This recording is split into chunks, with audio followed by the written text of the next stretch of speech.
બાળકો અવાજ સંભળાય છે? અવાજ સંભળાય છે? વિરેન્દ્ર, અનુમતિ,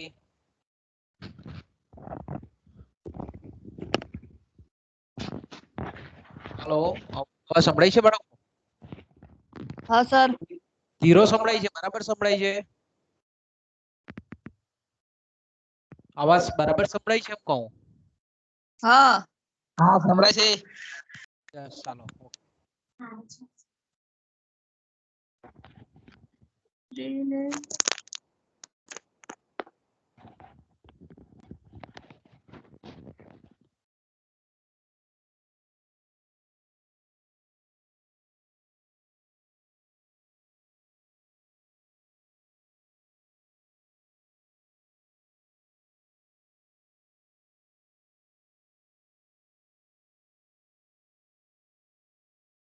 ઓકે બાળકો આપણે કયા પીરિયડમાં સંચાલકીય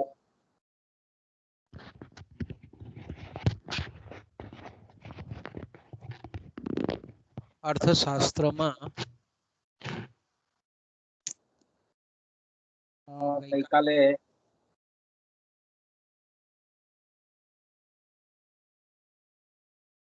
સંચાલકીય અર્થશાસ્ત્રના મૂળભૂત ખ્યાલો વિશે આપણે ચર્ચા કરવાની શરૂઆત કરેલી હતી.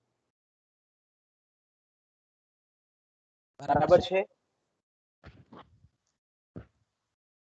કાલે સાંજે આપણે જે ચર્ચા કરતા હતા કે સંચાલકીય અર્થશાસ્ત્રના પણ કેટલાક પાયાના ખ્યાલો છે જેને આપણે સંચાલકીય અર્થશાસ્ત્રના મૂળભૂત ખ્યાલો તરીકે પણ આપણે ઓળખીએ છીએ. એને આપણે પારિભાષિક ખ્યાલો અથવા તો જેને આપણે બેઝિક કોન્સેપ્ટ કહીએ છીએ, બેઝિક કોન્સેપ્ટ તરીકે પણ એને આપણે ઓળખીએ છીએ.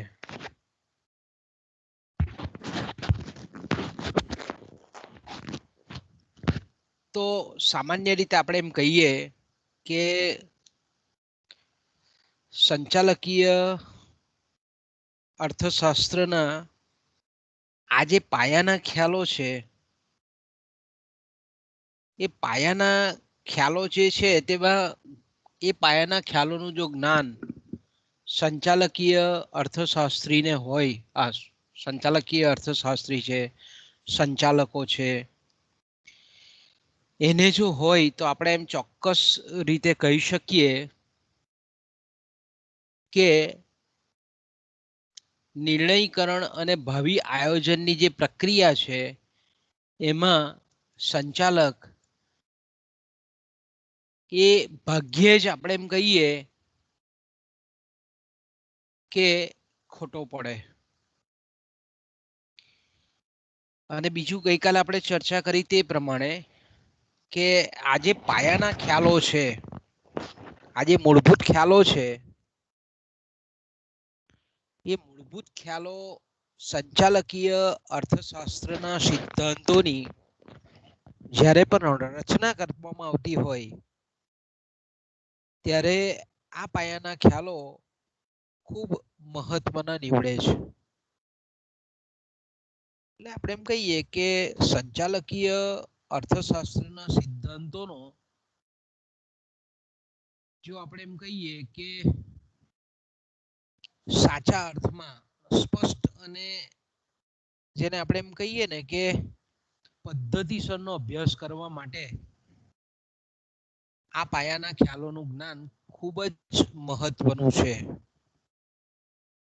કારણ કે નિર્ણયકરણ અને ભાવિ આયોજનમાં સંચાલકોને પણ આ પાયાના ખ્યાલોનું જો જ્ઞાન હોય તો એ નિર્ણયકરણની જે પ્રક્રિયા છે તે વૈજ્ઞાનિક ઢબે અને સારી રીતે લઈ શકે. તો બાળકો આપણે એમ કહીએ કે જે રીતે અર્થશાસ્ત્રમાં ગઈકાલે કીધું તે પ્રમાણે કે પાયાના ખ્યાલો છે, એ જ રીતે સંચાલકીય અર્થશાસ્ત્રમાં પણ પાયાના ખ્યાલો છે, મૂળભૂત ખ્યાલો છે, પારિભાષિક ખ્યાલો છે, બેઝિક કોન્સેપ્ટ જેને આપણે કહીએ છીએ તે છે. તો આ જે પાયાના ખ્યાલો છે એમાં ખાસ કરીને આપણે એમ કહીએ કે પહેલો જે ખ્યાલ છે તેને આપણે વૃદ્ધિનો ખ્યાલ કહીએ છીએ. ઇંગ્લિશમાં એને આપણે કહીએ છીએ ઇન્ક્રીમેન્ટલ કોન્સેપ્ટ. એને અધિકતાનો ખ્યાલ તરીકે પણ ઓળખીએ છીએ, અધિકતાદર્શી ખ્યાલ તરીકે પણ આપણે એને ઓળખાવીએ છીએ. સાથે સાથે આપણે જાણીએ છીએ તે પ્રમાણે કે વૃદ્ધિનો ખ્યાલ, વૃદ્ધિલક્ષી ખ્યાલ તરીકે પણ એને આપણે ઓળખાવીએ છીએ. એને બીજો જે ખ્યાલ છે તેને આપણે ઓપોર્ચ્યુનિટી કોસ્ટ કોન્સેપ્ટ કહીએ છીએ. એને આપણે વૈકલ્પિક ખર્ચનો ખ્યાલ તરીકે પણ આપણે ઓળખાવીએ છીએ. ત્યાર પછી ત્રીજો જે ખ્યાલ છે ખાસ કરીને એ છે સમય પરિપ્રેક્ષ્યનો ખ્યાલ. એને આપણે સમયગાળાના ખ્યાલ તરીકે પણ આપણે ઓળખાવીએ છીએ. એને કોન્સેપ્ટ ઓફ ટાઈમ પર્સપેક્ટિવ એવું ઇંગ્લિશમાં આપણે કહીએ છીએ. ચોથો જે ખ્યાલ છે તેને આપણે વટાવનો સિદ્ધાંત કહીએ છીએ અને ઇંગ્લિશમાં એને આપણે કહીએ છીએ પ્રિન્સિપલ્સ ઓફ ડિસ્કાઉન્ટ. અને જે છેલ્લો કોન્સેપ્ટ છે, પાયાનો ખ્યાલ છે, મૂળભૂત ખ્યાલ છે, એ છે સમસીમાંતનો સિદ્ધાંત, ઇક્વિ માર્જિનલ કોન્સેપ્ટ જેને આપણે કહીએ છીએ તે. તો સંચાલકીય અર્થશાસ્ત્રના સિદ્ધાંતોની સાચી પરખ માટે આ 5 અગત્યના પિલર છે, 5 સ્તંભ છે, અને એના પર આપણે એમ કહી શકીએ કે સંચાલકીય અર્થશાસ્ત્રની ઇમારત એ ઊભી થયેલી છે એમ કહીએ તો પણ ખોટું નથી. તો સામાન્ય રીતે આપણે એમ કહીએ કે આ બધા જે શબ્દો છે એ શબ્દો કેવા લાગે આપણને? કારણ કે પરિચિત હોય એવા લાગે. આપણા રોજબરોજ આપણે જે કંઈ પણ રોજિંદા જીવન છે કે પછી આપણે આપણા જે કંઈ પણ અન્ય અર્થશાસ્ત્રનો જ્યારે આપણે અભ્યાસ કરીએ છીએ ત્યારે આ કેવા લાગે છે આપણને શબ્દો? જાણીતા લાગે છે, સામાન્ય લાગે આપણને. બહુ કંઈક નવીન શબ્દ સાંભળાય છે એવું આપણને ભાસ ન થાય. પણ જો આપણે વાત કરીએ તો આ જે સંચાલકીય અર્થશાસ્ત્રના મૂળભૂત ખ્યાલ તરીકે આ પારિભાષિક જે ખ્યાલો છે એનો અર્થ કંઈક જુદો થાય છે સામાન્ય ખ્યાલ કરતા, સામાન્ય અર્થ કરતા. એટલે આપણે દરેકને વારાફરતી ક્રમશઃ આપણે તપાસીએ તો પહેલો જે ખ્યાલ છે તેને આપણે કહીએ છીએ વૃદ્ધિનો ખ્યાલ. પરીક્ષામાં ગઈકાલે પણ આપણે ચર્ચા કરી તે પ્રમાણે તમને કોઈ પણ પૂછે, આમાંથી કોઈ પણ પૂછે કે ભાઈ વૃદ્ધિલક્ષી ખ્યાલની સમજૂતી આપો, અધિકતાદર્શી ખ્યાલની સમજૂતી આપો, અધિકતાનો ખ્યાલ આપો, વૃદ્ધિનો ખ્યાલ, વૃદ્ધિલક્ષી ખ્યાલનો સમજૂતી આપો. આ બધા એકના આપણે એમ કહીએ કે સમાન અર્થવાળા શબ્દો છે. ઓકે, તો વૃદ્ધિનો ખ્યાલ એકચ્યુઅલી શું કહેવા માંગે છે આપણે એ પહેલા તો જોઈએ કે સામાન્ય રીતે સંચાલક આપણે જાણીએ છીએ તે પ્રમાણે કે રોજ બરોજ ઘણા બધા એને નિર્ણયો લેવાના હોય છે. ઘણા બધા નિર્ણયો લેવાના હોય છે તો એની પાસે એની જરૂરિયાતના સંદર્ભમાં એની પાસેના ઉપલબ્ધ જે નાણાકીય સાધનો છે તે કેવા છે? સીમિત સાધનો છે અને તે પણ વૈકલ્પિક ઉપયોગિતા ધરાવે છે. એટલે કોઈ પણ આર્થિક નિર્ણય પેઢીએ લેવાનો હોય, પેઢીના સંચાલકોએ લેવાનો હોય, તે બને તેટલો વિફળ જાય, બરાબર, ઓછામાં ઓછો નિષ્ફળ જાય અને વધારેમાં વધારે સફળ થાય એ રીતના નિર્ણય લેવાના છે. પેઢીના સંચાલકોએ લીધેલો નિર્ણય એ પેઢીને નુકસાન કરતા ઓછો અને ફાયદારૂપ વધારે, લાભપ્રદ વધારે એ રીતનો એને નિર્ણય લેવાનો હોય છે. તો જ્યારે આપણે એમ કહીએ કે સંચાલક કોઈ પણ નિર્ણય લેતો હોય ત્યારે આપણે એમ ચોક્કસ રીતે કહી શકીએ કે કોઈ પણ નિર્ણયને લીધે એ નિર્ણયની જે અસર છે તે ઘણા બધા આર્થિક પરિમાણો પર થતી હોય છે. દાખલા તરીકે આપણે એમ કહીએ કે સંચાલક કોઈ પણ નિર્ણય લે તો પેઢી જે વસ્તુ બનાવે છે એની કિંમત પર અસર થાય, એના ઉત્પાદન પર અસર થાય, ઉત્પાદન ખર્ચ પર અસર થાય. પેઢી એ લીધેલો નિર્ણય એ મૂડીરોકાણને અસર કરતો હોય, પેઢીની આવકને અસર કરતો હોય. એટલે સંચાલક જ્યારે કોઈ પણ નવો નિર્ણય લે અથવા તો આગળ કોઈ નિર્ણય લીધેલો હોય અને એમાં ફેરફાર કે પરિવર્તન કરવાનો કોઈ નિર્ણય લે તો તેને લીધે આપણે એમ ચોક્કસ કહી શકીએ કે એની કિંમત પર, ઉત્પાદન પર, ખર્ચ પર, આવક પર, મૂડીરોકાણ પર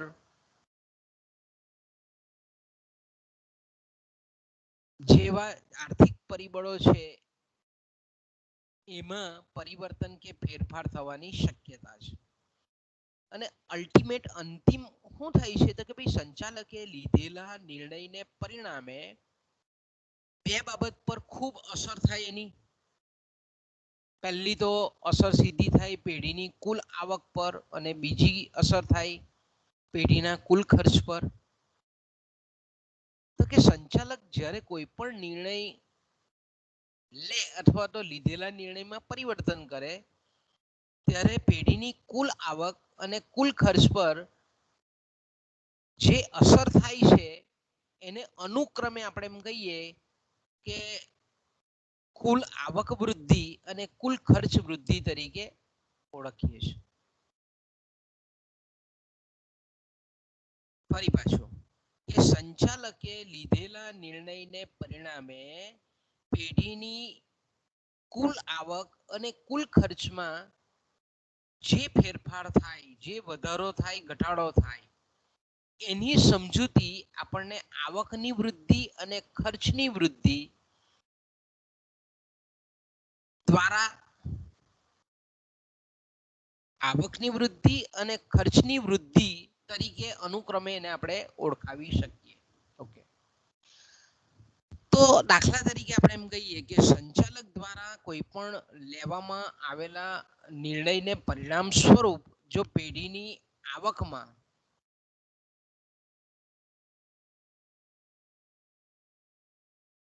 જો વધારો થાય તો એને આપણે આવકની વૃદ્ધિ કહીએ અને લીધેલા નિર્ણયને પરિણામે જો તમામ પ્રકારના ખર્ચમાં ફેરફાર થાય તો તેને આપણે ખર્ચની વૃદ્ધિ કહીએ છીએ.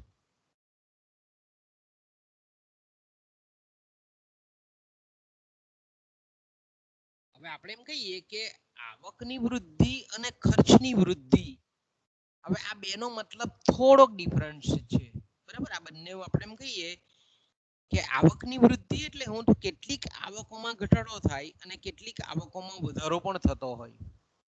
સંચાલક જ્યારે કોઈ પણ નિર્ણય લેતો હોય તો કેટલીક આવક એની ઘટતી હોય અને કેટલીક આવક એની વધતી હોય.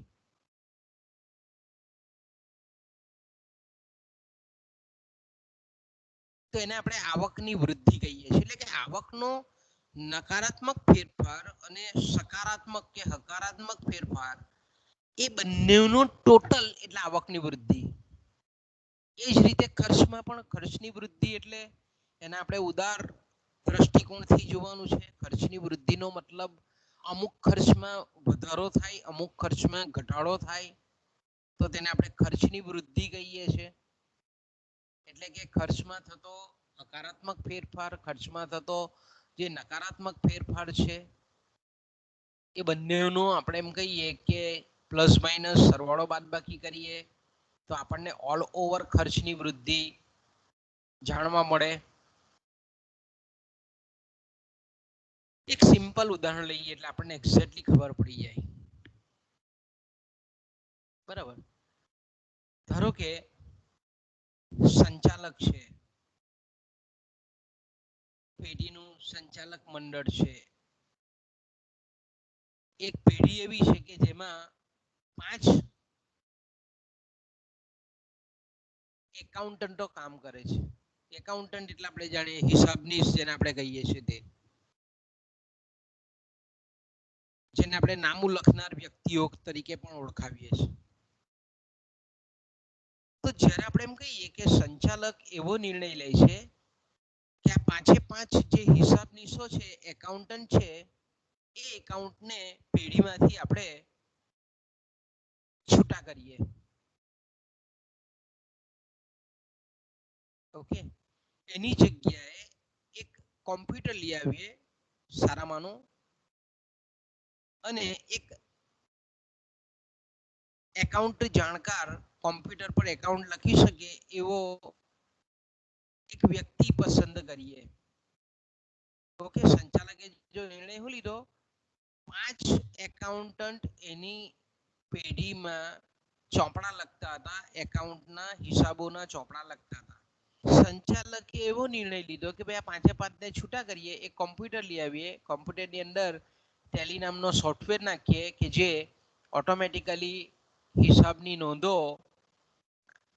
આંકડા અથવા તો ડેટા આપીએ એટલે તરત જ એ ઓટોમેટિકલી એની એન્ટ્રી પડી જાય.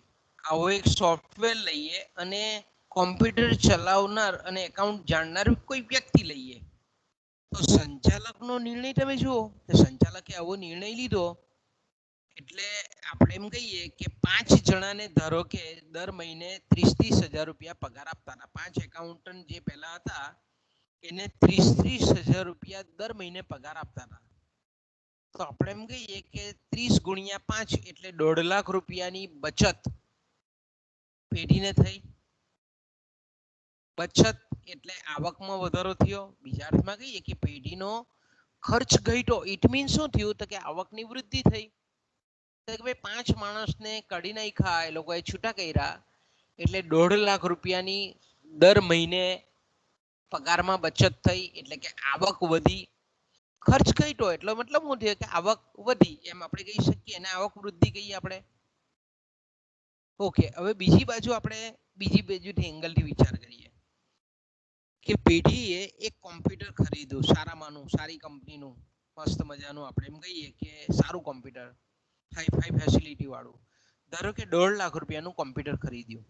ઓકે, અને એના પર જે કોમ્પ્યુટર જાણનાર અને એકાઉન્ટ લખનાર વ્યક્તિ જે છે એની નિમણૂક કરવામાં આવી. એને 30,000 રૂપિયાનો પગાર દર મહિને ચૂકવવાનું નક્કી કર્યું.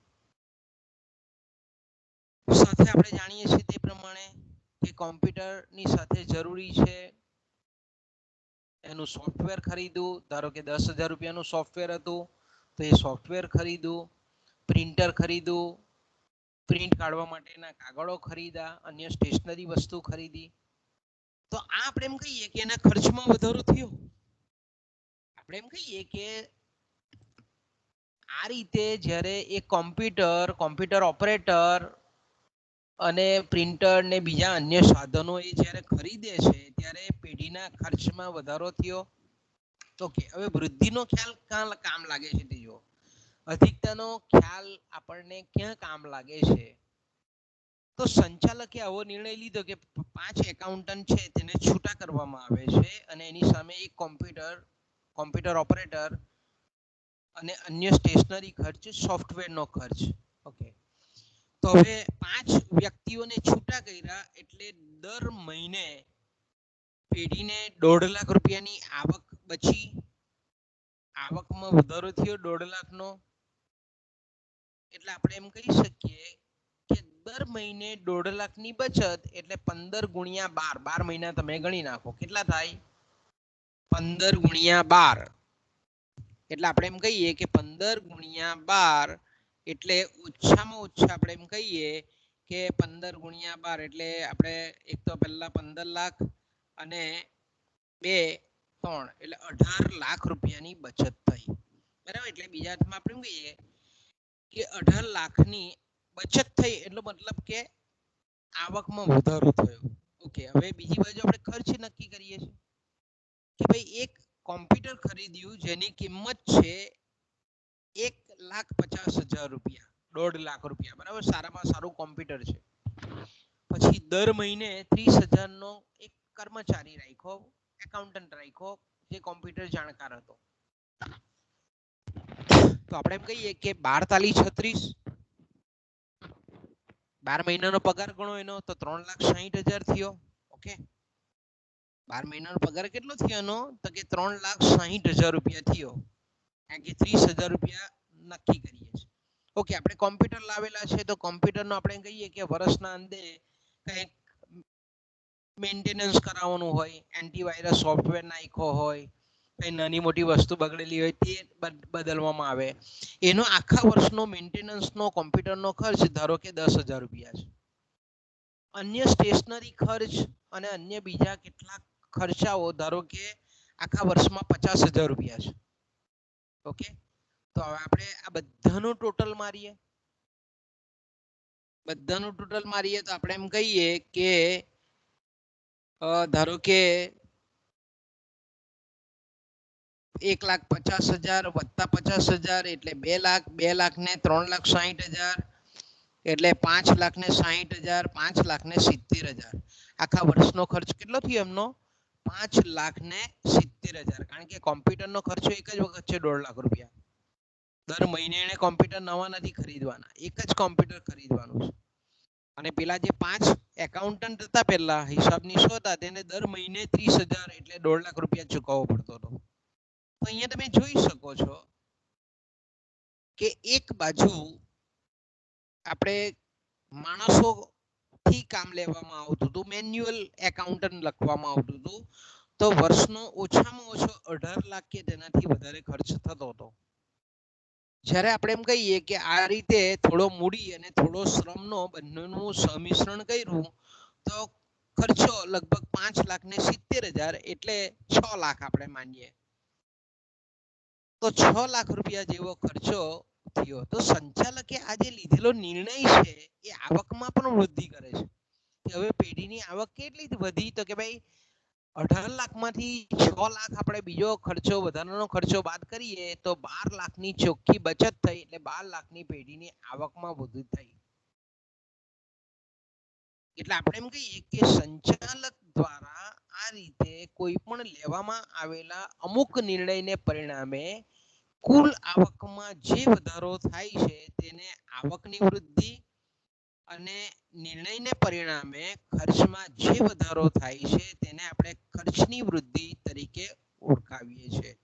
ઓકે, તો આ વૃદ્ધિના ખ્યાલ દ્વારા આપણે એમ કહી શકીએ કે સંચાલક નિર્ણય અંગેના વિકલ્પોની અસર સમજાવવામાં આવે છે. એટલે કે કુલ ખર્ચમાં થતા ફેરફારની કુલ આવકમાં થતા ફેરફાર પરની પડતી અસરની અહીંયા તુલના કરવામાં આવે છે. આપણે જોયું કે ભાઈ સંચાલકે આ રીતનો નિર્ણય લીધો તો અહીંયા કુલ ખર્ચ કેટલો વધ્યો? નવો ખર્ચ કેટલો વધ્યો? તો કે 5,70,000 રૂપિયા.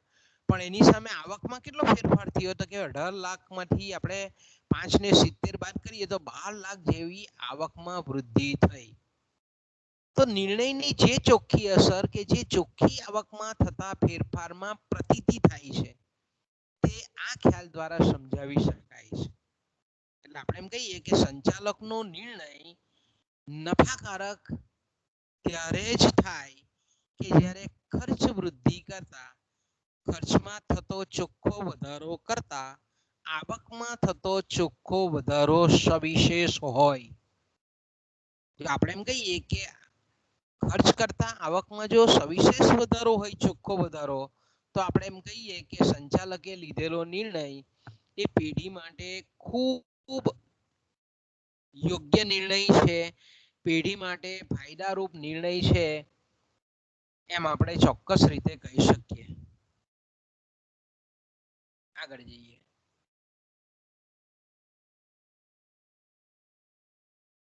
ઓકે, તો આપણે એમ કહીએ કે સંચાલક જ્યારે કોઈ પણ નિર્ણય લેતો હોય છે, તો સંચાલકના નિર્ણયના પરિણામે આપણે એમ કહીએ કે જો આ 5 જે તમારી સ્ક્રીન પર તમે જોઈ શકો છો કે આ જે 5 બાબતો છે, એ 5 બાબતો જો પરિપૂર્ણ થાય તો પેઢીના સંચાલકે કે સંચાલક મંડળે લીધેલો નિર્ણય એ યોગ્ય છે એમ આપણે ચોક્કસ રીતે કહી શકીએ. ઓકે, દાખલા તરીકે સંચાલકના નિર્ણયને પરિણામે જો આવક વધે અને ખર્ચ ઘટે, નિરપેક્ષ રીતે સંચાલકે કોઈક જો નિર્ણય લીધેલો હોય એને લીધે પેઢીની આવક વધે અને ખર્ચ ઘટે તો ઓકે, ધારો કે આપણે એમ કહીએ કે કોઈક પેઢી છે તે સ્થાનિક બજારમાં વસ્તુ વેચાય છે એ રીતની વસ્તુ બનાવે છે. ધારો કે આપણે રાજપીપળાનો એક ઉત્પાદક છે, હવે એ જે વસ્તુનું ઉત્પાદન કરે છે એ વસ્તુનું જે ઉત્પાદન કરે છે એ રાજપીપળાના બજારમાં જ ધારો કે વેચે છે. ઓકે, તો એ પેઢીનો જે માલિક છે, સંચાલક છે, એણે એવો નિર્ણય લીધો કે ભાઈ અત્યારે આપણે જે જાહેરાત છે તે આપણે વર્તમાન પત્રમાં આપીએ છીએ આપણી વસ્તુની, એની કરતા જો કેબલ ટીવી પર આપીએ તો. હવે ધારો કે ન્યૂઝપેપરમાં જાહેરાત આપે છે એનો ખર્ચો 5,000 રૂપિયાનો છે અને કેબલ પર જાહેરાત આપવાનો ખર્ચો એ 2,000 રૂપિયાનો છે. ઓકે, ન્યૂઝપેપરમાં જાહેરાત આપવાનો ખર્ચો ધારો કે 5,000 રૂપિયા છે જાહેરાત ખર્ચ, અને કેબલ ટીવી પર આપવા માટેનો ખર્ચ એનો ધારો કે 2,000 રૂપિયા છે. તો કે સંચાલકે આ નિર્ણય લીધો કે ભાઈ જાહેરાત કરીએ, આપણે માધ્યમ બદલીએ જાહેરાતનું, વર્તમાન પત્રની જગ્યાએ કેબલ ટીવી પર આપીએ, કારણ કે આપણી જે વસ્તુ છે તે સ્થાનિક બજારમાં વેચાય છે અને કેબલ લગભગ મોટા ભાગના ઘરોમાં આપણને જોવા મળે છે. તો સંચાલકે આવો બુદ્ધિગમ્ય નિર્ણય લીધો. ઓકે, તો હવે આપણે એમ કહીએ કે પહેલા એ 5,000 રૂપિયા ખર્ચ કરીને જાહેરાત આપતો હતો પેપરમાં, સંદેશ છે, ગુજરાત સમાચાર છે, આવા પેપરોમાં. ઓકે, તો એનો ખર્ચ કેટલો હતો જાહેરાત ખર્ચ? તો કે 5,000 રૂપિયા હતો. હવે એણે નિર્ણય લીધો કેબલ ટીવી પર આપવાની જાહેરાત, તો કે ભાઈ એનો ખર્ચ ઘટીને 5,000 પરથી 2,000 થઈ ગયો, એટલે 3,000 રૂપિયા ખર્ચ ઘટ્યો. ઓકે, ખર્ચ ઘટ્યો. હવે બીજી બાજુ આપણે એમ કહીએ કે જ્યારે વર્તમાન પત્રમાં એ જાહેરાત આપતો હતો તો વર્તમાન પત્ર લગભગ મોટા ભાગના ઘરોમાં દરરોજ કઈ બધા જ બંધાવતા હોતા નથી. 5 ઘરે કે 10 ઘરે 1 કે 2 જણા વર્તમાન પત્ર બંધાવતા હોય. તો આપણે એમ કહી શકીએ કે કેબલ ટીવી પર આપેલી જે જાહેરાત છે એ વધારે અસર કરતા રહી, વર્તમાન પત્રમાં આપેલી જાહેરાત કરતા એ વધારે ઇફેક્ટિવ રહી, તો એની વેચાણ છે તે વધ્યું. સંચાલકનો નિર્ણય ખાલી વિજ્ઞાપન ખર્ચ કરવાનું માધ્યમ બદલું, પરિણામ સ્વરૂપ આપણે એમ કહીએ કે એનો ખર્ચ એક બાજુ ઘટ્યો છે અને બીજી બાજુ એ જાહેરાતની અસર, કેબલ ટીવી પર જે જાહેરાત આપી એની અસર એની વેચાણ વૃદ્ધિમાં અથવા તો માંગ વૃદ્ધિમાં થઈ, અને વેચાણ પહેલા જે 15,000 રૂપિયાનું કરતા હતા તેની જગ્યાએ હવે 30,000 રૂપિયાનું વેચાણ દર મહિને થઈ ગયું. ઓકે, તો સંચાલકનો આ નિર્ણય છે તે યોગ્ય છે. કેમ યોગ્ય છે? કારણ કે એ નિર્ણયને પરિણામે પેઢીનો ખર્ચ ઘટે છે અને બીજી બાજુ આવક પણ વધે છે. તો આ યોગ્ય નિર્ણય છે આપણે એમ કહી શકીએ. બીજો આપણે એમ કહીએ કે બીજી બાબત કે ખર્ચમાં વધારા કરતા આવકમાં વધારો જો ઊંચા દરે થતો હોય તો સંચાલકે કોઈક નવો નિર્ણય લીધો હોય, કોઈ લીધેલા નિર્ણયમાં પરિવર્તન કર્યું હોય અને એને લીધે જો એવું થતું હોય કે ખર્ચમાં વધારા કરતા, હવે ખર્ચમાં વધારો દાખલા તરીકે 5% પ્રમાણે થાય છે, પણ આવકમાં વધારો એ 15% પ્રમાણે થાય છે. ખર્ચમાં થતો વધારો એ 5% છે, જ્યારે આવકમાં થતો વધારો એ 15% પ્રમાણે છે. તો સંચાલકે આ લીધેલો નિર્ણય કેવો છે, યોગ્ય છે, આપણે એમ ચોક્કસ રીતે કહી શકીએ. ઓકે, ત્રીજી જે બાબત છે, ત્રીજી જે પરિસ્થિતિ છે તે કે જો આવક કરતા ખર્ચમાં વધુ ઘટાડો થાય, કે સંચાલકના નિર્ણયને પરિણામે, એ લીધેલા નિર્ણયને પરિણામે પેઢીની કુલ આવક કરતા કુલ ખર્ચમાં વધારે ઘટાડો થાય. ઓકે, પેઢીની કુલ આવક કરતા કુલ ખર્ચમાં વધારે ઘટાડો થાય એનો મતલબ શું થાય, કે ધારો કે આપણે એમ કહીએ કે ભારત સરકારનું એકમ છે સ્ટીલ ઓથોરિટી ઇન્ડિયા લિમિટેડ, જેને આપણે સેલ કહીએ છીએ, બરાબર. હવે સેલ કંપનીના ધારો કે 3 કે 4 પ્લાન્ટ, મોટા મોટા પ્લાન્ટ છે. ઓકે, હવે એક પ્લાન્ટ એવો છે કે જેમાં વધારે ખર્ચ આવે છે, ઓછું ઉત્પાદન થાય છે. તો ભારત સરકારે એવું નક્કી કર્યું કે ભાઈ આપણે આ પ્લાન્ટ છે જે વધારે ખર્ચ આવે છે તેને આપણે બંધ કરી દઈએ. ઓકે, અને આપણે એ પ્લાન્ટ જે વધારે ખર્ચ આવે છે એનું ઉત્પાદન આપણે બંધ કરી દઈએ, બાકીના 2 પ્લાન્ટ છે તે ચાલવા દઈએ. આપણે રિયલ જગતમાં જોવા મળે કે પેઢી જે છે તે ઘણી વખત એવા નિર્ણય પણ લેતી હોય કે ખર્ચ કરતો, વધારે ખર્ચ આપતો જે પ્લાન્ટ છે તેને બંધ કરી દે. તો અહીંયા શું થાય, તો હવે એ પ્લાન્ટ પર ભલે ખર્ચ વધારે આવતો હતો પણ ઉત્પાદન પણ થતું હતું. એ ઉત્પાદનને બજારમાં વેચતી હતી પેઢી, તો એની આવક પણ થતી હતી. પણ કમ્પેરેટિવલી આપણે તુલના કરીએ આવક અને ખર્ચની, તો લીધેલા નિર્ણયને પરિણામે, હવે દાખલા તરીકે આપણે કોઈ પણ, મેં કીધું તેમ કે સેલનું ઉદાહરણ, સ્ટીલ ઓથોરિટી ઇન્ડિયા લિમિટેડનું ઉદાહરણ આપણે લીધું કે એક પ્લાન્ટ બંધ કરી નાખ્યો તો વર્ષનો એનો ધારો કે 2 કરોડ રૂપિયાનો ખર્ચો થતો હતો. ઓકે, એ પ્લાન્ટ પાછળ ખર્ચો કેટલો થતો હતો, 2 કરોડનો. કાચો માલ સામાન છે, પ્લાન્ટ છે, મશીનોનો ઘસારા ખર્ચ છે, શ્રમિકો કે ઉત્પાદનના સાધનોનું વળતર દર છે, વેતન દરો છે, ભાડો છે, વ્યાજ છે, મૂડી પરનું વ્યાજ, આ બધી જ બાબતો આપણે એમ કહીએ કે આખા દર વર્ષે ધારો કે 2 કરોડ રૂપિયાનો ખર્ચ થતો હતો એના પર. એકચ્યુઅલમાં વાસ્તવમાં તો 2000 કરોડ હોય, પણ આપણે સરળતા ખાતર 2 કરોડ રૂપિયાનો ખર્ચ થતો હતો.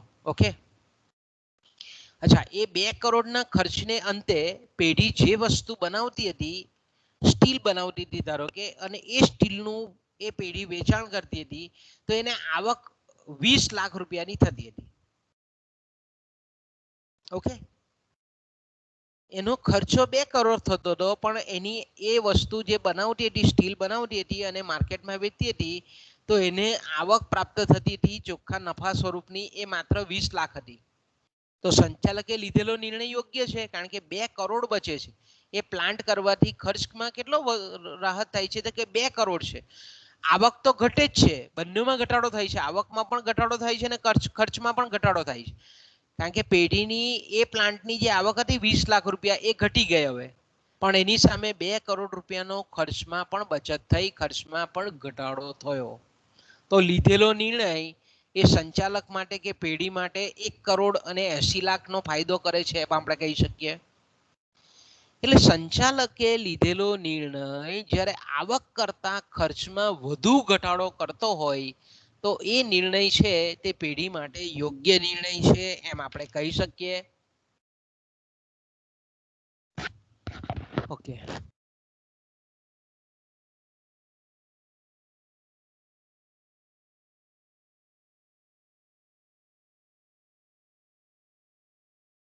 ચોથી જે બાબત છે કે કેટલાક ખર્ચમાં, ઓકે, કેટલાક ખર્ચમાં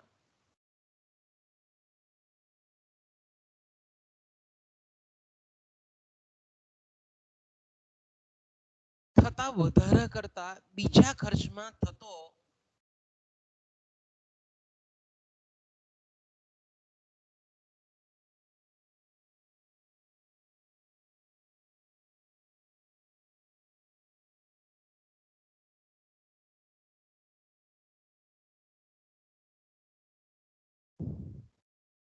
બાળકો અવાજ સંભળાય છે ને? કઈ તકલીફ નથી ને?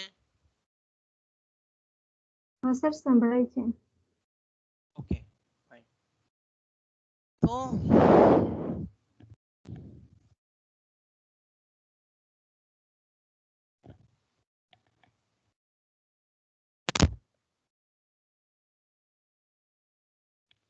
પાંચમી બાબત ચોથી બાબત છે તે કે સંચાલકના નિર્ણયને પરિણામે કેટલાક ખર્ચમાં વધારા કરતા બીજા ખર્ચમાં થતો ઘટાડો વધુ હોય. તો અહીંયા શું થાય છે, સંચાલક જે નિર્ણય લે છે એક ખર્ચમાં ધારો કે આપણે એમ કહીએ કે ઘટાડો થાય છે, પણ બીજા ખર્ચમાં થતો આપણે એમ કહીએ કે વધારા કરતા ઘટાડો સવિશેષ છે. ધારો કે આપણે એમ કહીએ કે સંચાલક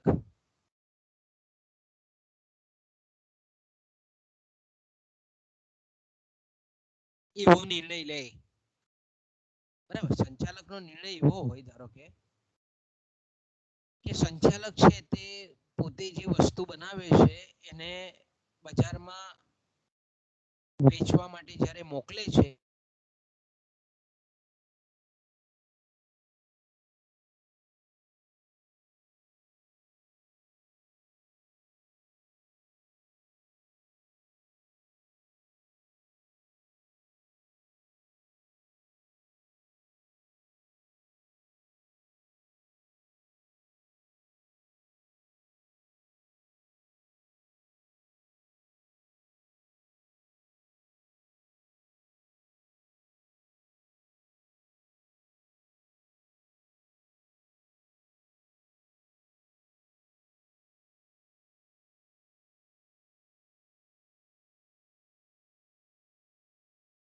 કનેક્ટિવિટી ઓછી થઈ જાય છે. ઓકે, તો દાખલા તરીકે મેં કીધું તેમ કે સંચાલક છે તે ઘણી વખત એવો નિર્ણય લે છે કે ધારો કે પેઢી જે વસ્તુ બનાવે છે, ફેક્ટરીમાં જે વસ્તુ બને છે એને મોકલવા માટે એ પોતાની ટ્રકમાં મોકલે છે બજારમાં વસ્તુ, જે કંઈ પણ વેપારી હોય, જથ્થાબંધ વેપારીઓ. હવે એને એવું વિચાર કર્યો કે આપણે પોતાની ટ્રક 25 લાખ રૂપિયાની ટ્રક લીધેલી હોય, 25 લાખ છે, 50 લાખ છે, એના પરનો વ્યાજ ખર્ચ, એના પરનો ઘસારાનો ખર્ચ, એનો ડીઝલ, આ બધું આપણે એમ કહીએ કે બધો થઈને એનો ખર્ચો દર વર્ષે ધારો કે 10 લાખ રૂપિયા છે. આપણે રિયલ જગતમાં જોઈએ છે આ ઉદાહરણો બધા. ઓકે, હવે સંચાલકે એવું કર્યું કે બેટર છે કે આપણે ભાડાના વાહન કરીને મોકલીએ તો કેટલું સારું. આપણે બજારમાં માલ મોકલવો છે તો બજારમાંથી કોઈ ટેમ્પો ભાડે લઈ લઈએ, ટ્રક ભાડે લઈ લઈએ અને પછી મોકલીએ તો કેટલું સારું. અને સંચાલક એવો નિર્ણય લે છે કે ભાઈ પોતાની ટ્રકમાં એ હવે માલ નથી મોકલતો, હવે એ બહારથી આપણે એમ કહીએ કે ભાડે વાહન કરે છે. તો ધારો કે આપણે એમ કહીએ કે અહીંયા જો ચોથું વિધાન ફરી વાંચું છું, જો કે કેટલાક ખર્ચમાં થતા વધારા કરતા. હવે એને નક્કી એવું કર્યું કે મારે ભાડાના વાહનમાં મારો માલ મોકલવો છે, તૈયાર માલ જે ફેક્ટરીમાં થયેલો છે એ મારે ટેમ્પા દ્વારા મોકલવો છે.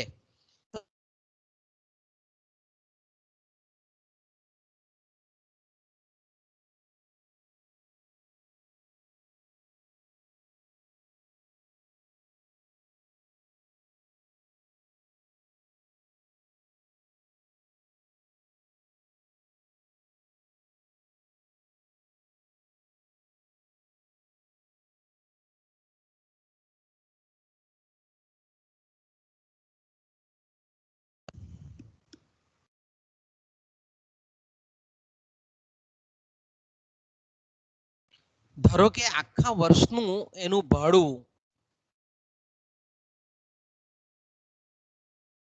સપોઝ 2 લાખ રૂપિયા છે, ધારો કે બરાબર, બહારથી ટેમ્પો લાવે છે અને પોતાનો માલ મોકલે છે તો એનો વાહન વ્યવહારનો ખર્ચ રૂપિયા 2 લાખ થાય છે. પહેલા આપણે જાણીએ છીએ કે પોતાની ટ્રક હતી, બેંકની લોન પરથી એને ટ્રક લીધેલી હતી, એનો ઘસારા ખર્ચ, એનો મેન્ટેનન્સ ખર્ચ, એનો ડીઝલ, એ બધાનો ખર્ચ આપણે ગણીએ તો વર્ષનો 10 લાખ રૂપિયા હતો. પણ હવે એણે એવું નક્કી કર્યું કે ભાઈ આપણે બહારથી ભાડાનું વાહન લાવીને આપણો માલ મોકલવો બજારમાં, તો એને ખર્ચમાં 2 લાખ રૂપિયાનો વધારો થાય છે કે ભાઈ 2 લાખ રૂપિયા ટેમ્પા ભાડાવાળાને ટેમ્પાના માલિકવાળાને ચૂકવવા પડે. તો અહીંયા તમે જોઈ શકો છો કે કેટલાક ખર્ચમાં થતા વધારા કરતા, એટલે અહીંયા 2 લાખ રૂપિયાનો વધારો થયો ખર્ચનો, પણ બીજા ખર્ચમાં થતો ઘટાડો વધારે હોય. પહેલા 10 લાખ રૂપિયાનો ખર્ચ થતો હતો, હવે ખાલી 2 લાખ રૂપિયા થાય છે, એટલે 8 લાખ રૂપિયાની ખર્ચમાં બચત થાય છે. એટલે સંચાલકે લીધેલો નિર્ણય યોગ્ય છે એમ આપણે કહી શકીએ. સંચાલકે લીધેલો નિર્ણય યોગ્ય છે એવું આપણે કહી શકીએ. ઓકે. અને પાંચમી જ્યારે બાબત છે કે કેટલીક આવકમાં થતા ઘટાડા કરતા અન્ય આવકમાં થતો વધારો ઊંચો હોય. કે સંચાલકના નિર્ણયને પરિણામે આપણે એમ કહીએ, ધારો કે સંચાલક છે આપણા ગુજરાતનો કોઈ માલિક છે, પેઢી માલિક છે. હવે ધારો કે પોતાની વસ્તુ છે, એ પોતાની વસ્તુ રાજસ્થાનના બજારમાં વેચે છે, મધ્યપ્રદેશમાં વેચે છે, ઉત્તર પ્રદેશમાં વેચે છે. ઓકે. હવે સંચાલકે એવો નિર્ણય કર્યો કે ભાઈ ઉત્તર પ્રદેશમાં જે વસ્તુ વેચીએ છે એમાંથી આવક ઓછી પ્રાપ્ત થાય છે. ઓકે. ઉત્તર પ્રદેશમાં જે વસ્તુ વેચીએ છે, જે રાજ્યમાં આપણે, ત્યાંથી આવક કમ્પેરેટિવલી અન્ય જે મહારાષ્ટ્ર અને મધ્યપ્રદેશમાં જે વેચવામાં આવે છે એના કરતા ઓછી છે. તો સંચાલક એવો નિર્ણય લે કે ભાઈ આપણે એક કામ કરીએ, આપણે ઉત્તર પ્રદેશમાં જે આપણે વસ્તુ વેચીએ છીએ એના કરતા બીજા કોઈક રાજ્યમાં વેચીએ. બરાબર. દાખલા તરીકે હરિયાણામાં વેચવામાં આવે, પંજાબમાં વેચવામાં આવે, દિલ્હીમાં વેચવામાં આવે, તો આપણે એમ કહીએ કે ઉત્તર પ્રદેશમાં જે વસ્તુનું વેચાણ કરવાથી આવક પ્રાપ્ત થતી હતી એના કરતા અન્ય રાજ્યમાં વેચવાથી આવક વધારે પ્રાપ્ત થાય. તો આપણે એમ કહીએ કે સંચાલકનો નિર્ણય યોગ્ય છે, કારણ કે કેટલીક આવક, એટલે ઉત્તર પ્રદેશમાંથી પ્રાપ્ત થતી આવક ઘટી, પણ અન્ય આવકમાં થતો વધારો ઊંચો છે. એ બીજા રાજ્યમાં જ્યારે વેચવામાં આવી તો એના કરતા વધારે આવક પ્રાપ્ત થઈ. તો આપણે એમ કહીએ કે સંચાલકે લીધેલો નિર્ણય એ યોગ્ય છે એમ આપણે ચોક્કસ રીતે કહી શકીએ.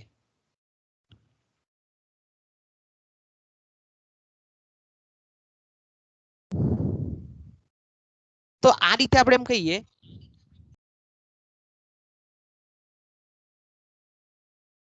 કે સંચાલક કોઈ પણ નિર્ણય લેતો હોય તો એની આવક પર કેટલી અસર થાય છે અને ખર્ચ પર કેટલી અસર થાય છે એની તુલના કરવામાં આવે છે. અને તુલના કર્યા પછી એવું લાગે કે ખર્ચ વૃદ્ધિ કરતા આવક વૃદ્ધિ જો સવિશેષ હોય તો સંચાલકનો નિર્ણય યોગ્ય છે એમ આપણે કહી શકીએ.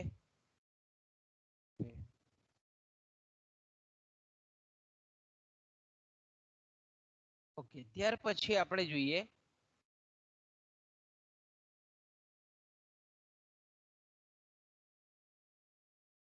કે એક ઉદાહરણ લઈએ આપણે કે વૃદ્ધિનો ખ્યાલ વાસ્તવિક જગતમાં કેટલો કામ લાગે છે. વૃદ્ધિનો ખ્યાલ છે તે રિયલ જગતમાં કઈ રીતે સંચાલકો માટે ઉપયોગી ખ્યાલ છે. ધારો કે આપણે એમ કહીએ કે કેટલાક સંચાલકો કેવા હોય કે જ્યારે કોઈ ઓર્ડર મળે એને વસ્તુનો, ત્યારે એ લોકોની દ્રષ્ટિ એવી હોય કે કારણ કે એનો વૃદ્ધિના ખ્યાલ કે અધિકતાદર્શી ખ્યાલથી એ માહિતગાર ન હોય. તો ઘણી વખત આવું આપણને જોવા મળે છે વાસ્તવિક જગતમાં કે કેટલાક સંચાલકો એવું દ્રષ્ટિબિંદુ ધરાવે છે કે વસ્તુના જેટલા પણ એકમો એ વેચે છે અને એ વેચેલા એક એકમ પર પ્રત્યેક એકમ દીઠ નફો થવો જોઈએ. એટલે કે એ પ્રત્યેક એકમ ઉત્પાદન કરવાનો જે કુલ ખર્ચ છે, પૂર્ણ ખર્ચ છે, એ ઉપરાંત એમાં નફો પ્રાપ્ત થવો જોઈએ, તો એવા ઓર્ડરનો એ સ્વીકાર કરે છે. હા, પણ જો આપણે એમ કહીએ કે વૃદ્ધિના ખ્યાલથી અવગત હોય એવો જો સંચાલક હોય તો શું થાય છે કેટલી ખર્ચમાં વૃદ્ધિ થાય છે ને કેટલી આવકમાં વૃદ્ધિ થાય છે એનો અભ્યાસ કર્યા પછી એ નિર્ણય યોગ્ય છે કે અયોગ્ય છે, પેઢી માટે ફાયદારૂપ છે કે ગેરફાયદારૂપ છે, એના આધારે એ નિર્ણયકરણની પ્રક્રિયા લેતો હોય છે. જે સંચાલકે વૃદ્ધિના ખ્યાલની માહિતી હોય, જાણકારી હોય, તેવો સંચાલક પૂર્ણ ખર્ચને આવરી લેતી કિંમત ને ધ્યાનમાં રાખીને ઓર્ડરનો સ્વીકાર કરતો નથી. પણ ખર્ચમાં જે વૃદ્ધિ થાય છે અને પરિણામ સ્વરૂપ આવકમાં જે વૃદ્ધિ થાય છે એના પરિપ્રેક્ષ્યમાં એ નિર્ણય લેતો હોય છે. એટલે આપણે એમ કહી શકીએ કે ઘણા સંચાલકો આ રીતે વૃદ્ધિના ખ્યાલથી જાણકાર ન હોય, અજ્ઞાની હોય, તો તેવા ઘણી વખતે લાભ કરતા જે નફો આપતા જે ઓર્ડરો છે તે સ્વીકારવાને બદલે એનો અસ્વીકાર કરે છે. તો આપણે એમ કહી શકીએ કે આ રીતે વૃદ્ધિના ખ્યાલની જાણકારી વગર જ્યારે ઓર્ડરનો અસ્વીકાર કરે છે તો પેઢીનો જે મહત્તમ નફાનો ધ્યેય છે, ઉદ્દેશ છે, તે ક્યારે પણ સિદ્ધ કરી શકાતો નથી. એટલે આપણે એમ કહીએ કે આવા નફાકારક ઓર્ડર હોય તેનો જો અસ્વીકાર કરે તો આપણે એમ કહીએ કે નફો કરવાની જે તક છે એને ગુમાવવી પડે છે એવું સંભવ રહેલો હોય. ધારો કે આપણે એમ કહીએ કે કોઈક પેઢી છે, બરાબર, કોઈક પેઢીને પ્રાપ્ત થતો એક નવો ઓર્ડર છે, બરાબર, કોઈક પેઢી પાસે કોઈક આપણે એમ કહીએ કે ગ્રાહક આવે છે અને હવે આપણે દાખલા તરીકે આપણે એમ કહીએ કે કોઈ સ્ટેશનરીની દુકાન વાળો આવે છે, બરાબર. ધારો કે આપણે પેઢીમાં કોઈ પણ મેં કીધું તેમ કે જ્યારે આપણે સંચાલકીય અર્થશાસ્ત્ર વાંચતા હોઈએ ત્યારે રિયલ જગતનું એક ઉદાહરણ લેવાનું આપણા મગજમાં એ હોવું જોઈએ કે દાખલા તરીકે આપણે કોઈ રાજપીપળામાં એક દુકાન છે, અતુલ સ્ટેશનરી છે, ધારો કે, બરાબર. એ અતુલ સ્ટેશનરી વાળો એ બોલપેન ઉત્પાદક છે તેની પાસે એક નવો ઓર્ડર લઈને જાય છે. હવે એ ઓર્ડરની કુલ ઓર્ડર ₹10,000 નો છે, બરાબર.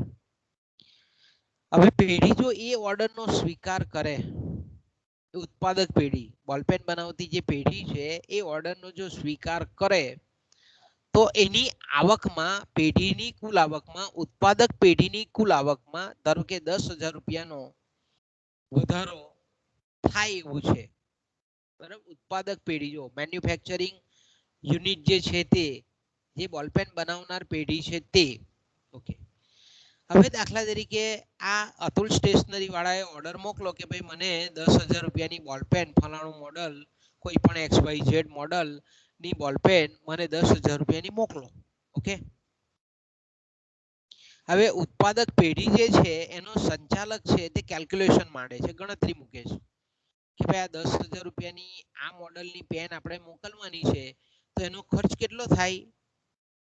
તો કે ભાઈ એનો ખર્ચ, તો કે શ્રમ ખર્ચ, એટલે કે એ બોલપેનોનું ઉત્પાદન કરવું હોય તો આપણે માણસોને કામ પર રાખવા પડે, શ્રમિકોને વેતન ચૂકવવું પડે, તો શ્રમ ખર્ચ ધારો કે ₹3,000 છે.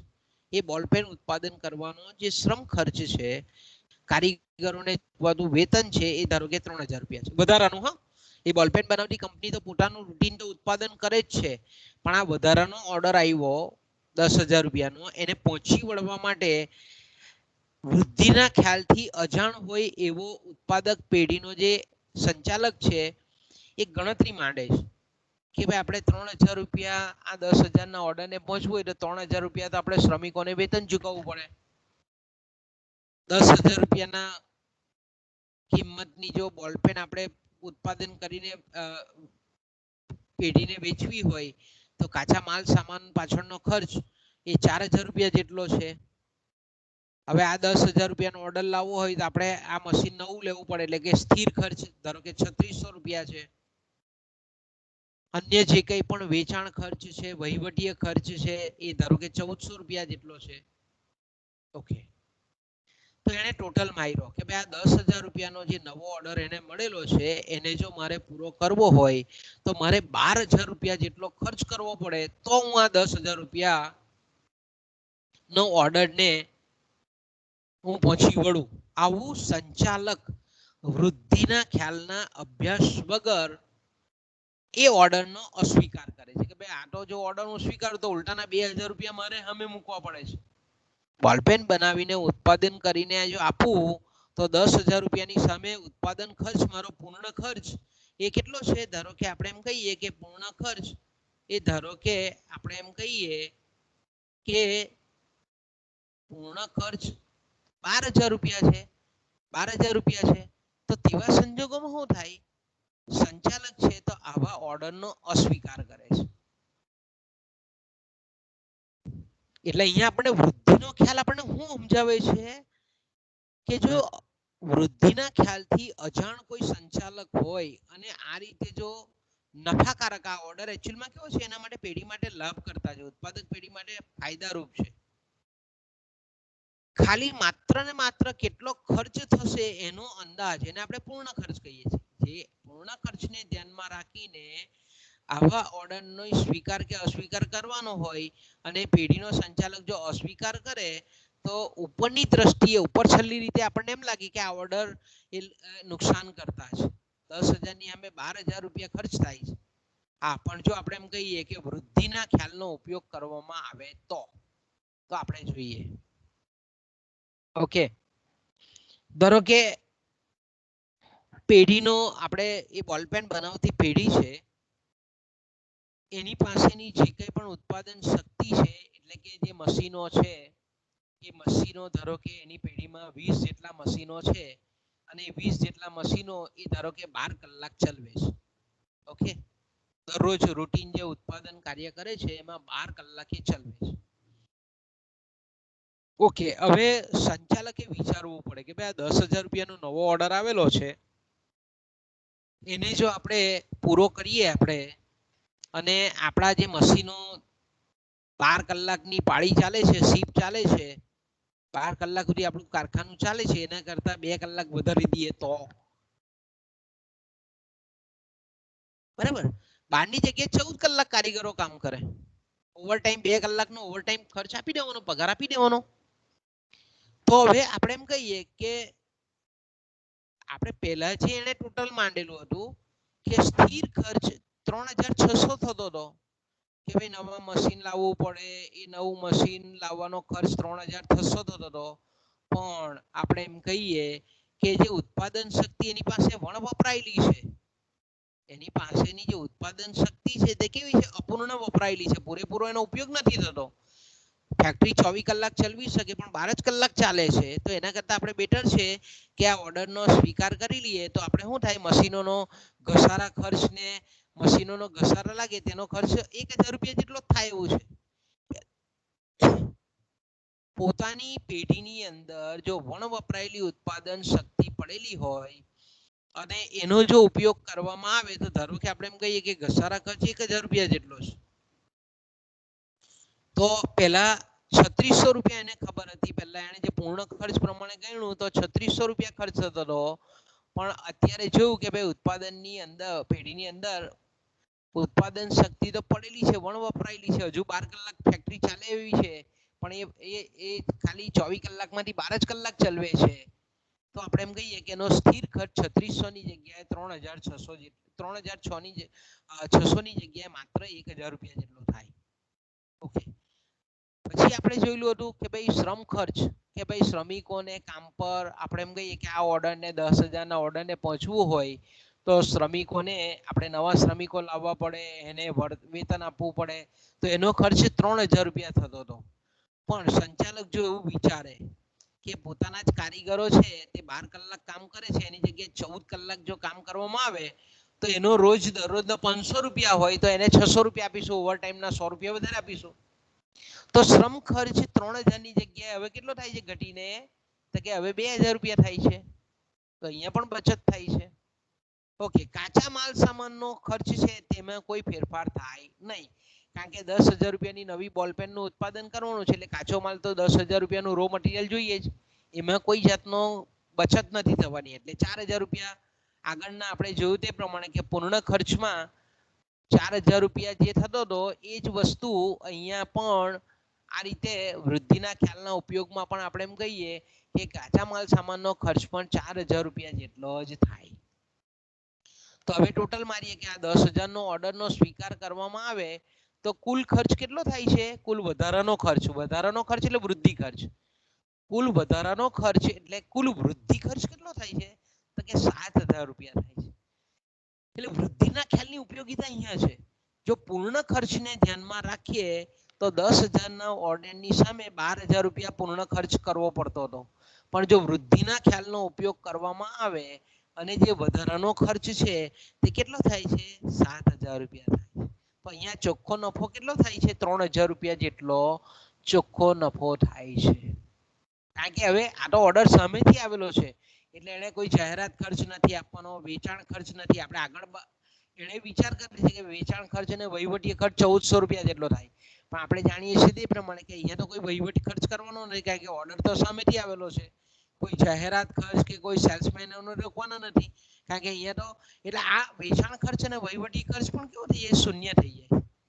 તો તેવા સંજોગોમાં આપણે એમ કહીએ કે જો સંચાલક વૃદ્ધિના ખ્યાલને ધ્યાનમાં રાખીને અધિકતાદર્શી ખ્યાલને ધ્યાનમાં ઓર્ડરનો સ્વીકાર કરે તો પૂર્ણ ખર્ચને ધ્યાનમાં રાખીને ઓર્ડરની જે ગણતરી કરેલી હતી તે 12,000 રૂપિયા જેવી થતી હતી, પણ વૃદ્ધિના ખ્યાલને લીધે જો એનો વિચાર કરવામાં આવે તો ખર્ચમાં વધારો માત્ર 7,000 રૂપિયા થાય છે.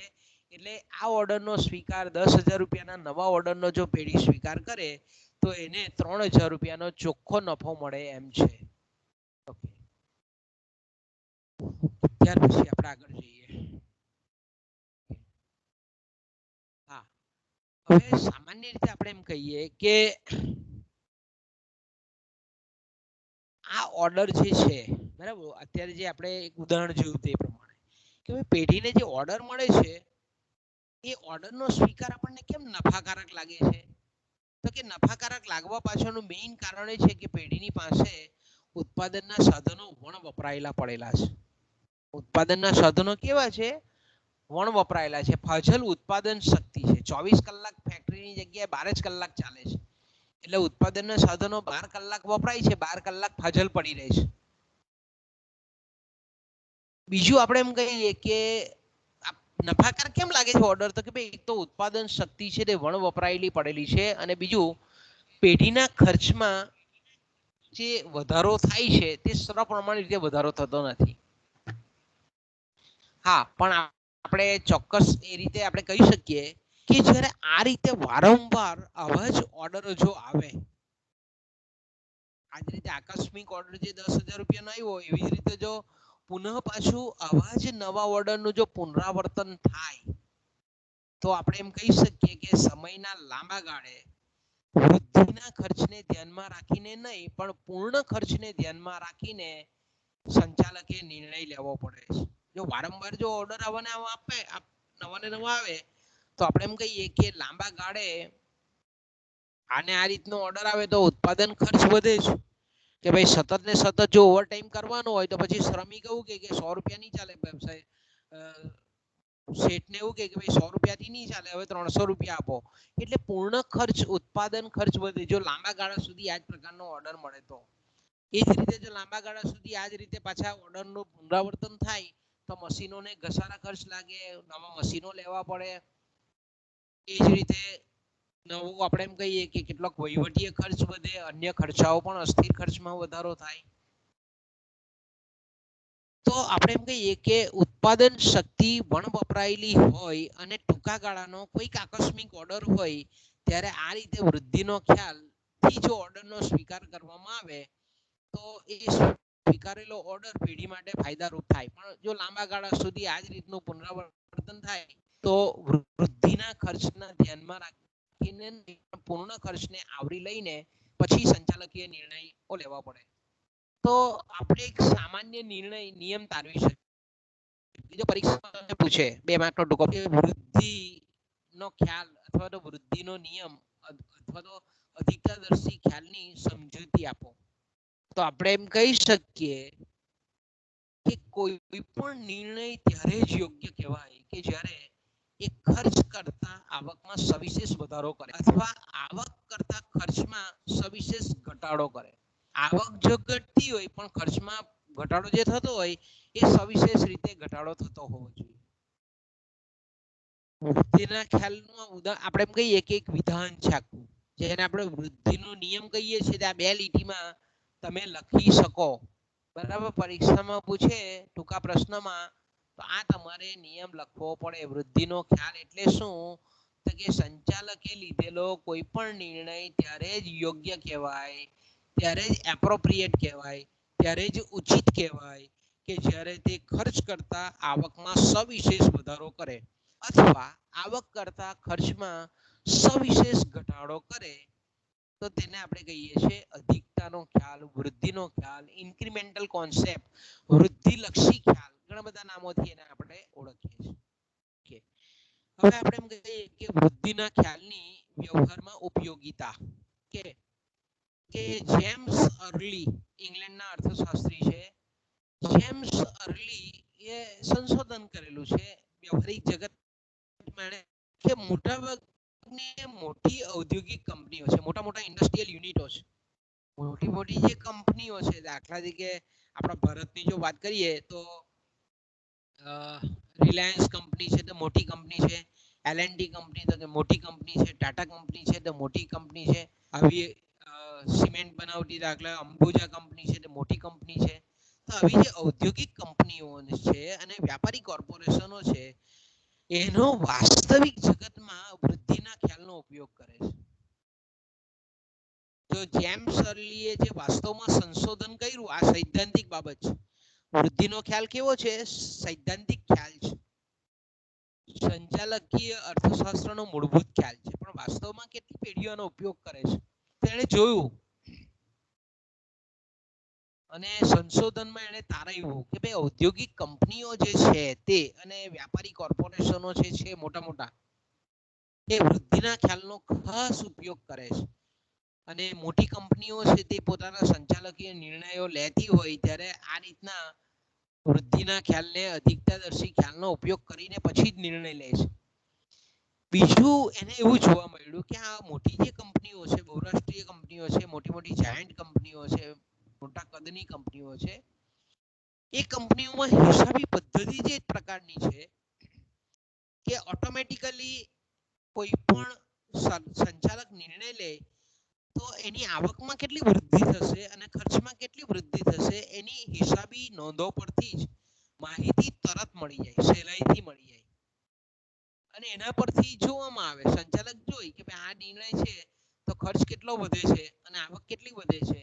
જો ખર્ચ, જો ધારો કે દાખલા તરીકે એક સિમ્પલ ઉદાહરણ લઈએ કે કોઈ પણ નિર્ણય લીધે ખર્ચમાં થતો વધારો 1000 રૂપિયાનો હોય અને એ નિર્ણયને પરિણામે જો આવકમાં વધારો 5000 રૂપિયાનો હોય તો 4000 રૂપિયાનો ચોખ્ખો નફો છે. એટલે સંચાલક તરત એને નિર્ણય લઈ લે કે ભાઈ આપણે યોગ્ય છે આ નિર્ણય. હા, પણ આપણે એમ કહીએ છીએ કે જેમ્સ અર્લીએ જે સંશોધન કર્યું તે નાના કદની પેઢીઓ હતી. આપણે બજારમાં જોઈએ છે ને નાની નાની પેઢીઓ છે, તે પ્રોવિઝન સ્ટોર છે, નાના નાના એકમો છે, એ અંગે હેન્સ મોટી અને પોલ, તેમાંનો હેન્સ જે છે એને અભ્યાસ કરેલો છે, એનો સર્વે કરેલો છે, સર્વેક્ષણ કરેલું છે. અને એમાં એને એવું જોવા મળ્યું કે મોટા ભાગની જે નાની પેઢીઓ છે એ આવક વૃદ્ધિ અને ખર્ચ વૃદ્ધિના ખ્યાલથી એટલી બધી જાણકારની હતી, માહિતગારની હતી. અને વૃદ્ધિનો ખ્યાલ અને ખર્ચનો ખ્યાલથી એ જાણકાર નહીં હતી. એટલે આપણે એમ કહી શકીએ કે વૃદ્ધિના ખ્યાલની ઉપયોગિતા આવા નાના કદના એકમોમાં આપણને જોવા મળતી નથી, એવું હેન્સનો અભ્યાસ દર્શાવે છે. ઓકે, ત્યાર પછી જે છે તે કે વૃદ્ધિનો ખ્યાલ અને સીમાંતનો ખ્યાલ, આ બે વચ્ચેનો તફાવત. તો આપણને બંને સરખું લાગે. સીમાંત, મેં આગળ પણ તમને કીધું છે કે સીમાંત શબ્દ આવે, જ્યારે પણ સીમાંત શબ્દ આવે ત્યારે તમારે સમજી લેવાનું કે સીમાંત એટલે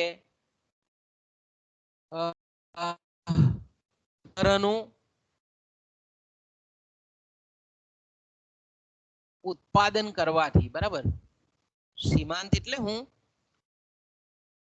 તો કે વધારાના એક એકમનું ઉત્પાદન કરવાથી કુલ આવકમાં અથવા તો કુલ ખર્ચમાં થતો જે ફેરફાર છે તેને આપણે સીમાંત આવક કહીએ છીએ, સીમાંત ખર્ચ કહીએ છીએ. તો આ બંને વચ્ચે બેઝિકલી તફાવત છે. વૃદ્ધિનો ખ્યાલ અને સીમાંતનો ખ્યાલ આ જાણવો ખૂબ જરૂરી છે, કારણ કે આ બંને વચ્ચેનો જે તફાવત છે તે નિર્ણયકરણની પ્રક્રિયાની દ્રષ્ટિએ ખૂબ મહત્વનો છે. અચ્છા, સીમાંતનો જે ખ્યાલ છે, સીમાંત શબ્દ આપણે જ્યારે પણ જોઈએ છીએ ત્યારે આપણને ખબર છે માર્જિનલ એટલે છેવટનું, અંત્ય, વધારાનું એક. સીમાંતના ખ્યાલમાં આપણે આપેલા એકમમાં એક એકમનો જ્યારે ફેરફાર થાય તેને પરિણામે કુલમાં જે ફેરફાર થાય તેને આપણે સીમાંત એકમ કહીએ છીએ. ફરી પાછું, સીમાંતના ખ્યાલમાં માર્જિનલ કોન્સેપ્ટમાં આપણે એમ કહીએ છીએ કે આપેલા એકમમાં એક એકમનો ફેરફાર થાય ત્યારે ફેરફાર પામતો એકમ એ સીમાંત એકમ કહેવાય. ઓકે, ફરી પાછું, સીમાંતના ખ્યાલમાં આપેલ એકમમાં એક એકમનો ફેરફાર થાય ત્યારે ફેરફાર પામતો એકમ એ સીમાંત એકમ કહેવાય. ધારો કે સિમ્પલ આપણે ઉદાહરણ લઈએ કે એક પેઢી 10 એકમનું ઉત્પાદન કરે છે, એનો કુલ ખર્ચ 100 રૂપિયા છે. ઓકે, 10 એકમનું ઉત્પાદન કરે છે, પેઢીનો ખર્ચ કેટલો છે? તો કે 100 રૂપિયા છે. ઓકે, હવે પેઢી 11માં એકમનું ઉત્પાદન કરે છે અને કુલ ખર્ચ થાય છે 120. પેઢી 11માં એકમનું ઉત્પાદન કરે છે, હવે એનો ખર્ચ થાય છે 120 રૂપિયા. તો કે વધારાના એક એકમ, અહીંયા શું કહીએ છીએ આપેલા એકમમાં એટલે 10 એકમમાં એકમનો ફેરફાર કર્યો, 11માં એકમનું ઉત્પાદન હાથ ધર્યું, તો આપણે એમ કહીએ કે કુલ ખર્ચ પહેલા 100 રૂપિયા થતો હતો, હવે 120 રૂપિયા થાય છે. તો સીમાંત ખર્ચ એ કેટલો થાય? તો કે 20 રૂપિયા થાય. 10 એકમનું ઉત્પાદન થતું હતું, 100 રૂપિયા કુલ ખર્ચ હતો, 11માં એકમનું ઉત્પાદન થયું, 120 રૂપિયાનો ખર્ચ થયો, એટલે ખર્ચમાં થતો ફેરફાર એ રૂપિયા 20 છે. આપણે એમ કહીએ કે સીમાંત એ 20 રૂપિયા, સીમાંત ખર્ચ એ 20 રૂપિયા છે. ઓકે, એટલે આપણે એમ કહીએ કે આપેલા ઉત્પાદનના એકમોમાં એક એકમનો ફેરફાર થવાથી કુલ ખર્ચમાં જે ફેરફાર થાય છે તેને આપણે સીમાંત ખર્ચ કહીએ છીએ. એ જ રીતે આપણે એમ કહીએ કે વધારાના એક એકમના વેચાણથી પેઢીની કુલ આવકમાં જે ફેરફાર થાય છે તેને આપણે સીમાંત આવક કહીએ છીએ. ઓકે, તો જ્યારે આપણે વૃદ્ધિની વાત કરીએ, હવે આ સીમાંત ખર્ચ અને સીમાંત આવક જોઈએ, હવે આપણે વૃદ્ધિની વાત કરીએ કે વૃદ્ધિ ખર્ચ એટલે વધારાનો ખર્ચ. સીમાંત ખર્ચ એ છેલ્લા એકમના પરિપ્રેક્ષ્યમાં લાગે છે, જ્યારે વધારાનો ખર્ચ એ એક કરતા વધુ એકમોના ઉત્પાદનને પરિણામે કુલ ખર્ચમાં થતો વધારો દર્શાવે છે. ફરી પાછું, વૃદ્ધિ ખર્ચ એટલે વધારાનો ખર્ચ. આપણે વૃદ્ધિના ખ્યાલમાં જે આવક વૃદ્ધિ અને ખર્ચ વૃદ્ધિ જોઈએ છે, એમાં અહીંયા ખર્ચના સંદર્ભમાં જો આપણે વિચારીએ તો કે વૃદ્ધિ ખર્ચ એટલે શું? તો કે વધારાનો ખર્ચ એટલે એક કરતા વધારે એકમોના ઉત્પાદનને પરિણામે કુલ ખર્ચમાં થતો વધારો દર્શાવે છે. ધારો કે આપણે એમ કહીએ કે પેઢી અત્યાર સુધી 100 એકમનું ઉત્પાદન કરતી હતી, બરાબર? હવે એને 200 એકમનું ઉત્પાદન નક્કી કરવાનો વિચાર કર્યો, તો અહીંયા આપણે એમ કહીએ કે ઉત્પાદનમાં જે વૃદ્ધિ કરી 100 ની જગ્યાએ 200 એકમનું ઉત્પાદન કરે છે, તો અહીંયા આપણે એમ કહીએ કે એક જ એકમને ધ્યાનમાં નથી લેવાનું, વધારાના બીજા 100 એકમના ઉત્પાદનને પરિણામે પેઢીનો જે કુલ ખર્ચમાં ફેરફાર થાય છે એને આપણે વૃદ્ધિ ખર્ચ કહીએ છીએ. પેલામાં માત્ર આપણે 10 એકમનું ઉત્પાદન કરતી હતી, 100 રૂપિયાનો ખર્ચ થતો હતો, 11માં એકમનું ઉત્પાદન કરે છે, 120 રૂપિયા ખર્ચ થાય છે. પણ અહીંયા આપણે શું કરીએ છીએ, પેઢી 100 એકમનું ઉત્પાદન કરતી હતી અને ધારો કે 10,000 રૂપિયાનો ખર્ચ થતો હતો, હવે પેઢી 200 એકમનું ઉત્પાદન કરે છે, કુલ ખર્ચ 25,000 રૂપિયા થાય છે. તો કુલ ખર્ચ એ તમામ ઉત્પાદનના જે કંઈ પણ વધારાના એકમો છે તેને પરિણામે થતો કુલ ખર્ચમાં વધારો દર્શાવે છે. અને વૃદ્ધિ ખર્ચ એ આપણે એમ કહીએ કે અગાઉનું જે ઉત્પાદનનો જે સ્તર છે, દર છે, એ ઉત્પાદનના દરે પણ જો વસ્તુની ક્વોલિટી કે ગુણવત્તા સુધારવામાં આવે તો તેને પરિણામ સ્વરૂપ પણ કુલ ખર્ચ વધે છે. દાખલા તરીકે આપણે કહીએ કે પેટી 100 એકમનું, ધારો કે 100 એકમનું ઉત્પાદન કરતી હતી પહેલા, બરાબર, અને એનો ખર્ચ 10,000 રૂપિયા આવતો હતો. પેઢી 100 એકમનું ઉત્પાદન કરતી હતી અને ધારો કે એનો 10,000 રૂપિયાનો ઉત્પાદન ખર્ચ આવતો હતો. હવે પેઢી જે વસ્તુ બનાવે છે એની ગુણવત્તા સુધારી, ઉત્પાદન યથાવત રાખ્યું. ઉત્પાદન 100 નું 100 જ એકમ છે. હવે એને પોતાની જે વસ્તુ બનાવે છે એની ક્વોલિટી સુધારી, સારું મટીરિયલ વાપરવા માંડ્યો અને બીજી બધી જ રીતે આપણે એમ કહીએ કે ક્વોલિટી સુધારી એને, તો હવે આપણે એનો ખર્ચ વધીને કેટલો થાય છે? ધારો કે 20,000 રૂપિયા થાય. ઉત્પાદનના એકમોનું પ્રમાણ 100 નું 100 જ છે. પહેલા 10,000 રૂપિયા થતો તો 100 એકમનું ઉત્પાદન કરવાનું, હવે એ જ 100 એકમના ઉત્પાદનનો ખર્ચ 20,000 રૂપિયા થાય છે. કેમ વધ્યો? તો કે ભાઈ વસ્તુની ગુણવત્તા વધારી એટલે. તો અહીંયા આપણે એમ કહીએ કે વૃદ્ધિનો ખર્ચમાં જે વધારો થાય છે એને આપણે વૃદ્ધિ ખર્ચ કહીએ છીએ, અથવા ખર્ચ વૃદ્ધિ કહીએ છીએ, વધારાનો ખર્ચ કહીએ છીએ. તો અહીંયા આપણે એમ કહીએ કે વધારાના ઉત્પાદનને પરિણામે નથી, પણ ઉત્પાદન થતી જે વસ્તુ છે એ ઉત્પાદન થતી વસ્તુની ગુણવત્તામાં સુધારાનું પરિણામ છે. એ જ રીતે ઘણી વખત આપણે એમ કહીએ કે ઉત્પાદનની પ્રક્રિયામાં ફેરબદલાવ કરવામાં આવે તો પણ વધારાનો ખર્ચ પર તેની અસર થાય. તો કે આપણે એમ કહીએ કે વૃદ્ધિના ખ્યાલ અને વૃદ્ધિના ખ્યાલો અને સીમાંતના ખ્યાલો વચ્ચે આ બેઝિકલી તફાવત છે. પેલું એક જ એકમને લીધે થતો ખર્ચ કે આવક છે, જ્યારે આ તમામ અથવા તો ઘણી વખત વધારાનું ઉત્પાદન ન હોય, યથાવત હોય, છતાં પણ ખર્ચમાં વધારો થતો આપણને જોવા મળે છે. ઓકે, બીજું આપણે એમ કહીએ કે ઉત્પાદનના ક્ષેત્રે કરવામાં આવતી જેને બાંધછોડ કહીએ છીએ, એટલે ટ્રેડ્સ ઓફ કહીએ ને આપણે, ઉત્પાદનના ક્ષેત્રમાં ઘણી વખત આવી રીતે સંચાલકોની અને જે ખાસ કરીને આપણે એમ કહીએ કે વક્રીય સંબંધો દ્વારા નક્કી થાય છે, તે સમજાવવામાં સીમાંત વિશ્લેષણનો ખ્યાલ ખૂબ ઉપયોગી નીવડે છે. ઉત્પાદનના ક્ષેત્રમાં કરવામાં આવતી જે બાંધછોડ છે તે કેવી છે? ચક્રીય કે વક્રીય સંબંધો દ્વારા નક્કી થાય છે, અને તે સમજાવવામાં આપણે એમ કહીએ કે સીમાંત વિશ્લેષણ, જેને આપણે માર્જિનલ એનાલિસિસ કહીએ છીએ, ખૂબ ઉપયોગી નીવડે છે. જ્યારે વૃદ્ધિનો ખ્યાલ છે કે જેમાં બાંધછોડ જે છે, ટ્રેડ્સ ઓફ છે, એ કેવી છે? સુરેખ પ્રકારની હોય. તો આ રીતે સુરેખ પ્રકારની જ્યારે આપણે એમ કહીએ કે બાંધછોડ હોય ત્યારે આપણે એમ કહી શકીએ કે ત્યારે વૃદ્ધિનો ખ્યાલ એ બહુ મહત્વનો ખ્યાલ છે. ઓકે, ત્રીજું જે છે કે ઉત્પાદન ક્ષેત્રે ઘણી વખત ત્રુટક અને આગવા વિકલ્પોની તુલના કરવા માટે વધારાનો ખ્યાલ ખૂબ ઉપયોગી નીવડે છે. કેટલાક એવા વિકલ્પો હોય એની તુલના કરવાની હોય ત્યારે આપણે કહીએ કે સીમાંતનો ખ્યાલ કોઈ ઉપયોગી નીવડતો નહીં, ત્યારે વૃદ્ધિનો ખ્યાલ જ ઉપયોગી નીવડે છે.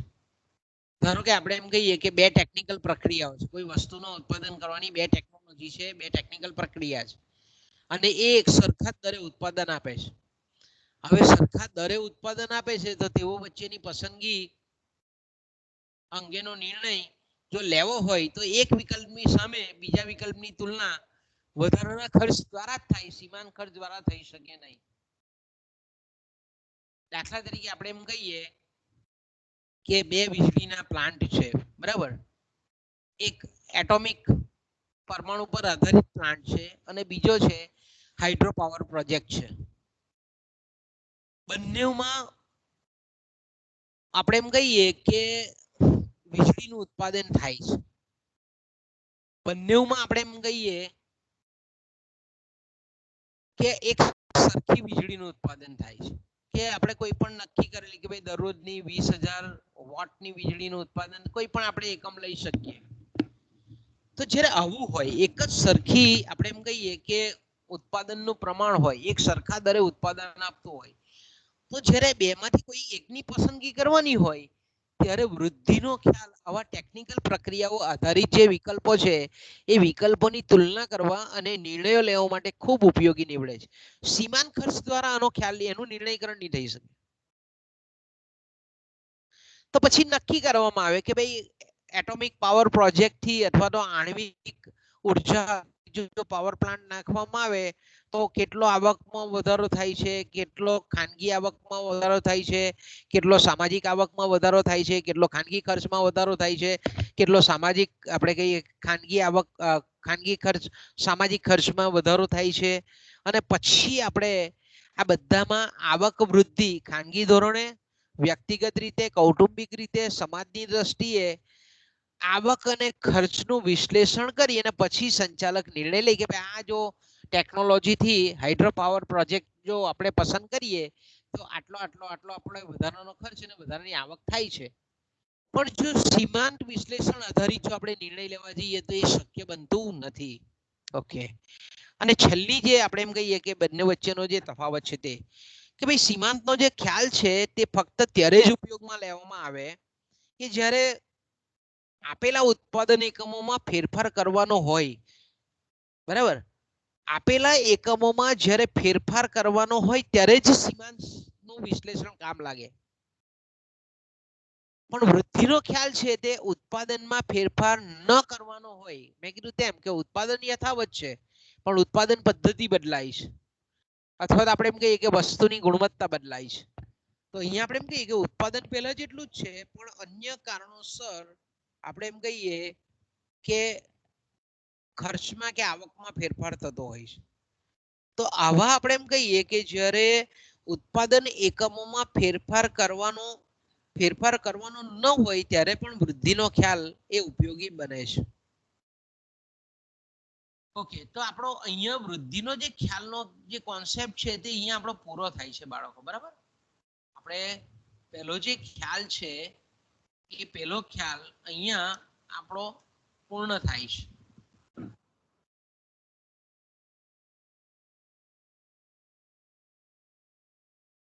ઓકે, તો અહીંયાથી આપણે વિરામ લઈએ. કાલે બીજો ખ્યાલ જોઈશું આપણે. બરાબર છે. કાલે વૈકલ્પિક ખર્ચના ખ્યાલની આપણે ચર્ચા કરીશું. આજે અહીંયા આપણો લેક્ચર પૂરો કરીએ. બોલો કઈ તકલીફ હોય તો બોલો બાળકો.